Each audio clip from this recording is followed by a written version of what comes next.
नमस्कार दोस्तों, Himachal Pradesh public service commission के द्वारा जो हिमाचल प्रदेश पुलिस में कांस्टेबल मेल फीमेल की भर्ती की जा रही है, उसके लिए जो रिटन एग्जामिनेशन होगा, उसका सिलेबस जो है जारी कर दिया गया है।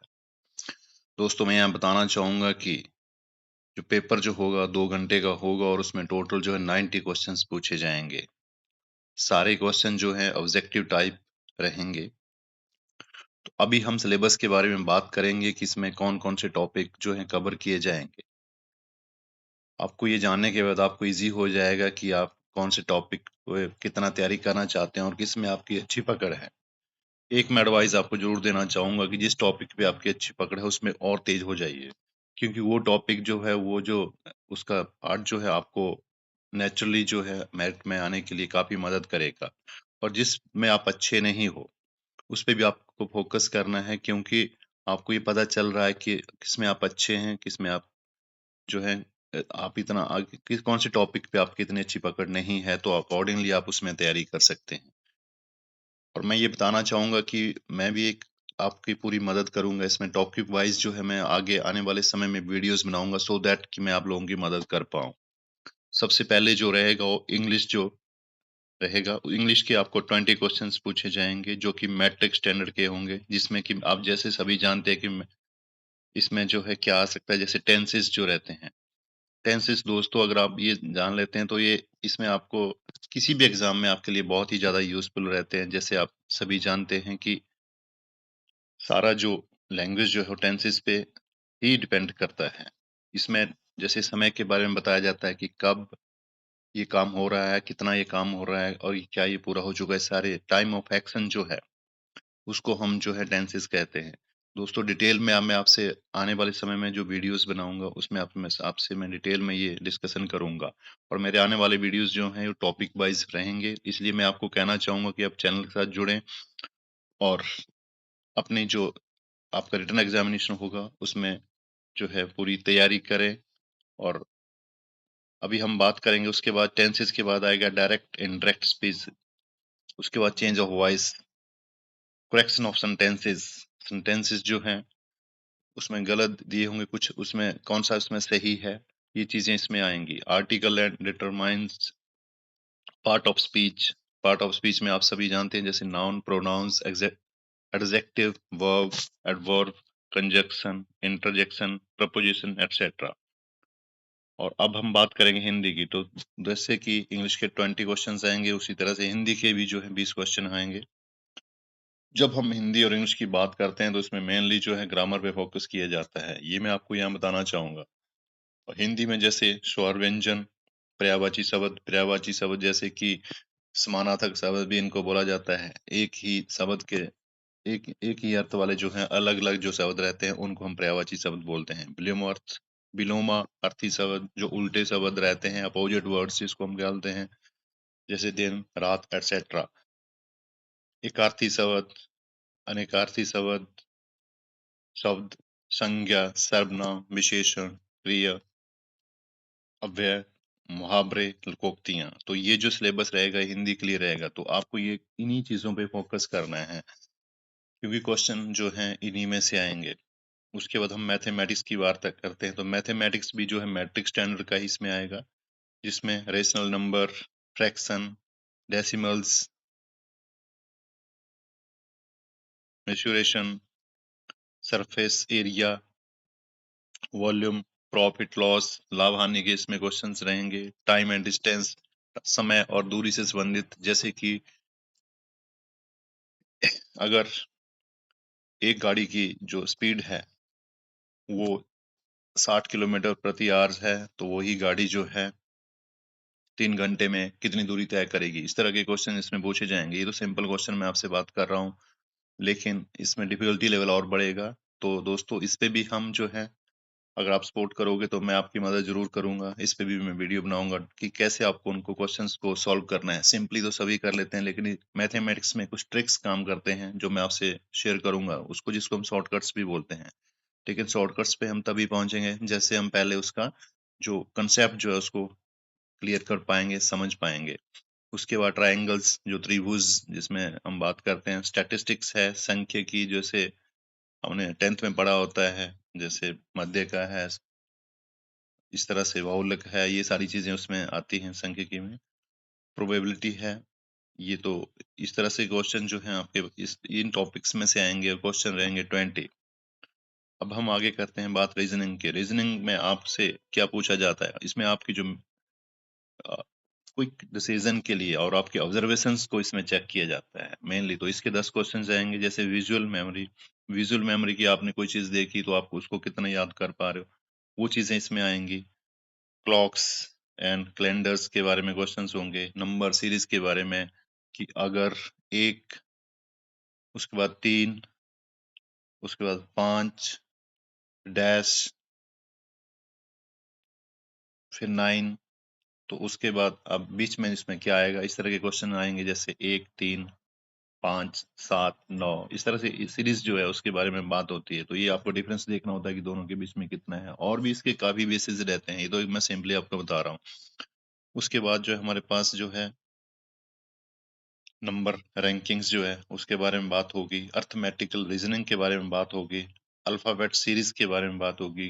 Cubes, dice, non verbal series, analogies, blood relation, इसमें से भी क्वेश्चन पूछे जाते हैं कि अगर जैसे सपोज कीजिए कि इसमें रिश्तों के बारे में बात होती है, कि इसमें थोड़ा कंफ्यूज करके बात की जाती है कि हाँ अगर वो आपका ये लगता है तो उसका वो क्या लगेगा, ये इस तरह से चीजें रहती हैं। तो ये रिलेशंस के ऊपर ये रहता है। तो ये रीजनिंग क्या है कि आप कितना समझ पा रहे हो, कितना आप चीजों को जो तथ्य है उनको समझते हुए आप डिसीजन ले पा रहे हो, आप जान पा रहे हो कि इसका ये रहेगा। तो इसको लॉजिक रीजनिंग भी मेरे हिसाब से हम कह सकते हैं। वो भी रहता है कि आपके लॉजिक क्या है किसी चीज को समझने के और डिसीजन के। मेनली जैसे अब पुलिस में भर्ती होंगे तो डिसीजन लेना पड़ता है, तो इसलिए आपको लॉजिक का पहले पता होना चाहिए। अगर सच्चाई पे डिसीजन नहीं लेंगे तो डेफिनेटली जो है आपका जो डिसीजन है वो आपके लिए ही आफत बन जाती है। इसलिए इस तरह की चीजें चेक की जाती हैं। और इसमें क्योंकि अगर आप सुरक्षा के लिए काम कर रहे हैं किसी की, तो आपको क्विक जो है डिसीजन लेना पड़ता है। ये नहीं कि आप सोचते ही रह जाओगे और तब तक ये वो चीजें हैं। जैसे क्योंकि जब आप पुलिस में जाते हो तो आपको कई कुछ करना पड़ता है। कोई चोर को पकड़ना होता है, कोई स्मगलिंग कर रहा है उसको पकड़ना है। आपकी जजमेंट जो है इसमें रीजनिंग में जजमेंट का मेन महत्व रहता है, एक्चुअली वही आपकी इसमें चेक की जाती है। उसके बाद जनरल अवेयरनेस के बारे में बात करें। जनरल अवेयरनेस को लोग सिंपली जो है जनरल नॉलेज के बारे में हम बात करते हैं यहाँ पे। तो आपको अपने देश, अपने गांव, अपने शहर, अपनी तहसील, अपने डिस्ट्रिक्ट, अपने स्टेट या इस दुनिया के बारे में आप कितना जानते हैं, ये चेक किया जाता है। जैसे इसी में इंटरनेशनल एंड नेशनल ऑर्गेनाइजेशन, हमारे जो देश में नेशनल लेवल पे कौन कौन सी ऑर्गेनाइजेशंस काम कर रही हैं और इंटरनेशनल लेवल पे कौन कौन सी ऑर्गेनाइजेशन, उसके बारे में जानकारी इसमें चेक की जाएगी। आपकी बुक्स एंड ऑथर्स, किताबें, और वो किसने कौन सी किताब लिखी थी इसके बारे में बात की जाएगी। चाहे वो हिंदी की हो या इंग्लिश की हो या साइंस की हो, मैथमेटिक्स की हो, एटसेट्रा, जो भी इम्पोर्टेंट बुक्स रहती हैं हमारी, वो किसने लिखी थी, उसके राइटर का क्या नाम था, ये चीजें इसमें पूछी जाएंगी। साइंस, इन्वेंशन एंड डिस्कवरीज, विज्ञान के बारे में कौन सी खोज किसने की, कौन सा आविष्कार किसने किया। दोस्तों जैसे इन्वेंशन और डिस्कवरी में क्या डिफरेंस है, ये आपको सबसे पहले जानना होगा। इन्वेंशन करने के लिए काफी समय लगा। डिस्कवरी मीन्स डिस्कवर, हिडन चीज है उसको ऊपर से आपने हटाया और वो डिस्कवर, खोज कर दी। लेकिन इन्वेंट जो है आपको एक प्रोसेस रहता है कि आपने ये चीज इसमें मिलाई तो ये हुआ, उसके बाद ये हुआ, फिर रिजल्ट आ रहे हैं। लेकिन जो डिस्कवरी की बात आ रही है वो ढकी हुई चीज है, उसको आपने बाहर निकाला, अनकवर करना है, दैट इज डिस्कवर। तो ये मैं आपको सिंपल तरीके से आपको समझाऊंगा। कंट्रीज एंड कैपिटल्स, देश के बारे में और उसकी राजधानियां, राजधानी कौन सी है इसके बारे में बात होगी। स्टेट और उसकी कैपिटल के बारे में भी इसमें बात होगी, नो डाउट। जैसे अगर हम आपसे पूछा जाए कि हिमाचल की कैपिटल कौन सी है, तो आप बताओगे शिमला। और अगर जैसे हरियाणा और पंजाब की क्या है, चंडीगढ़, एक्सेट्रा, इस तरह की चीजें रहेंगी। देश के बारे में बात होगी, जैसे भारत की राजधानी दिल्ली में है, तो पाकिस्तान की राजधानी कहाँ पे है, इस तरह से चीजें पूछी जाती है। ये तो मैं सिंपली आपसे बात कर रहा हूँ, एग्जांपल आपको दे रहा हूँ। लेकिन मैं आपको बताना चाहूंगा कि ये डिफिकल्टी लेवल बहुत हाई रहेगा, क्योंकि इसमें बहुत सारे लोग इसमें 10+2 पास ही अपेयर नहीं हो रहे हैं। इसमें MA पोस्ट ग्रेजुएट सारे कैंडिडेट्स इसमें अपेयर हो रहे हैं। सो दोस्तों आपको उतनी ही ज्यादा मेहनत करनी पड़ेगी, क्योंकि कंपटीशन बहुत टफ है। उसके बाद जो है करंट अफेयर्स की मौजूदा अभी क्या चल रहा है, गेम्स के बारे में, जैसे कि कौन सी ट्रॉफी किसने जीती, कौन से उसमें ये चीजें आई हैं, सारी चीजें आपको समझनी होगी। कोई इवेंट चल रहा है, कोई करंटली जैसे, और पिछले सालों के बारे में पूछ सकते हैं कि लास्ट जो वर्ल्ड कप हुआ था वो कहाँ हुआ था और किसने उसको जीता था। इस तरह की चीजें आ सकती हैं। ओलंपिक के बारे में मेनली, क्योंकि रिसेंट उसके बारे में क्वेश्चंस बहुत ज्यादा पूछे जाते हैं। इंपॉर्टेंट डेज, कौन सा दिन कब मनाया जाता है, एनवायरमेंट डे कब मनाया जाता है, अर्थ डे कब सेलिब्रेट किया जाता है, ये सारी चीजें। चिल्ड्रन डे कब सेलिब्रेट किया जाता है, हमने ये देखना है कि हम जैसे अब चिल्ड्रन डे कब सेलिब्रेट किया जाता है, इसको लेके कुछ लोगों के मन में आ रहा होगा ये तो बहुत छोटा सा क्वेश्चन। नहीं दोस्तों, हमें क्या करना है कि सिंपल टू जो है उस पे हाई लेवल पे जाना है, जो डिफिकल्टी लेवल उसका हाई करना है, क्योंकि एग्जामिनर का कोई पता नहीं होता कि वो किस लेवल का क्वेश्चन पूछ लेगा, इसलिए हमें सभी जानकारी इसमें होना जरूरी रहती है। एब्रिविएशंस एब्रिविएशंस रहता है कि जो शॉर्ट में दिया होता है उसका फुल फॉर्म क्या रहेगा, वो चीजें आ जाती हैं। इम्पोर्टेंट अवार्ड्स एंड ऑनर्स, कौन सा अवार्ड किसको मिला, ये सारी चीजें इसमें। स्पोर्ट्स के बारे में पूछा जाएगा। Geography and culture of Himachal Pradesh के ज्योग्राफी और उसके जो कल्चर है, कौन सा डांस कहाँ का फेमस है, ज्योग्राफिकल आधार पे जो है कौन सा जो हमारा डिस्ट्रिक्ट है सबसे बड़ा है, ये सारी चीजें इसमें पूछी जाएंगी। Policies, programs and schemes of government, जो सरकार जो रहती है, चाहे वो स्टेट गवर्नमेंट है चाहे सेंट्रल गवर्नमेंट है, उसकी कौन कौन सी जो स्कीमें हैं जो वेलफेयर के लिए चल रही हैं, उसके बारे में। जैसे सूक्ष्म वो बच्चों के लिए होती हैं, बूढ़ों के लिए होती हैं, बेरोजगारों के लिए होती हैं, उसके बारे में आपको जानकारी होनी चाहिए। प्रोग्राम्स जो हैं क्या क्या चलाए जा गए हैं, जैसे मनरेगा है, ये भी इटसेल्फ गवर्नमेंट प्रोग्राम है। पॉलिसीज जो बनाई जाती हैं वो उस चीज के बारे में बात होगी।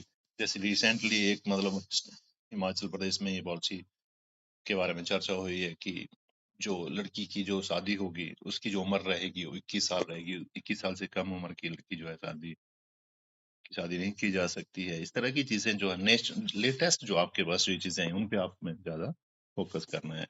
तो इसके जो है जनरल अवेयरनेस के 20 क्वेश्चंस पूछे जाएंगे। तो दोस्तों इस तरह से हम देखते हैं तो टोटल हमारा 90 मार्क्स के 90 क्वेश्चंस आएंगे, और जो टाइम जो रहेगा वो 2 घंटे का रहेगा। 2 घंटे मीन्स 120 मिनट्स। तो आपको देखना है ये चीजें समझना है, क्योंकि आपका जो ज्यादा समय लगेगा वो आपका मैथमेटिक्स और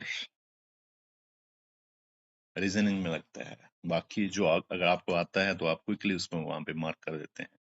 तो बेस्ट विशेष है आज सभी के लिए, क्योंकि जो इसमें भर्ती होने हिमाचल प्रदेश पुलिस में ये इतना इजी नहीं है, क्योंकि इसमें आपको फिजिकली भी परफॉर्म करना है और आपको रिटर्न में भी परफॉर्म करना है। और अगर आप दोनों में अच्छा परफॉर्म करते हो that will decide your selection in the Himachal Pradesh police. तो दोस्तों आप सभी को मेरी तरफ से बेस्ट विशेष। जय हिंद, जय भारत।